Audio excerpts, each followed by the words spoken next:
কেকটা বানানোর সময় আমি ভাবি নাই যে কেকটা এত সুন্দর হবে।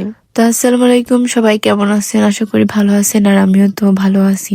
আর এই কেকটা ছিল একটা পান্দান ফ্লেভারের। আর এই কেকটা ছিল আমাদের আসাদনগর মিমাপুর জন্য।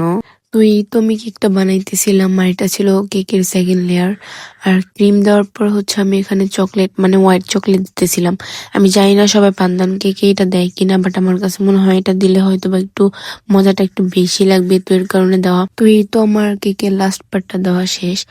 তো এখানে আমি ক্রাম কোটিং করে নিতেছিলাম। ক্রাম কোটিং করে তারপর হচ্ছে আমি 30 মিনিট ফ্রিজে রাখবো।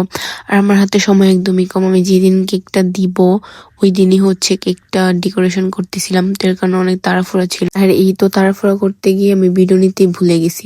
তো যাই হোক, আমি একটা ফুল বসায় নিছি। আর ফুলটা আমার কাছে বেশি মনে হয়েছে সামনাসামনি অনেক সুন্দর হয়েছে, মানে একটা হালকা শেডের মধ্যে। আর আমি জানি না যে এত সুন্দর ফুল বানাতে পারবো, আমি এরকম আশাও করি নাই। তো যাই হোক, এখানে আমি এডিবল বলগুলা দিয়ে নিতেছিলাম। আর আরেকটা কথা, যারা এখনো জানো না যে আমরা কোথায় ডেলিভারি দেই, আসলে আমরা হচ্ছে বাঞ্ছারামপুর আশেপাশে যত গ্রাম আছে তো এখানে সব জায়গায় ডেলিভারি দেই। এটা বাঞ্ছারামপুর থেকে নিতে পারবা, আর যদি তোমরা চাও তো হোম ডেলিভারি দেওয়া যাবে। আর আমি এই কেকটার উপরে হ্যাপি নিউ ইয়ার লিখতেছিলাম, কারণ এই কেকটা ছিল হ্যাপি নিউ ইয়ার উপলক্ষে। আর এটা ছিল আমার কেকের ফাইনাল লুক। কমেন্ট করে জানাবা যে কেমন হয়েছে।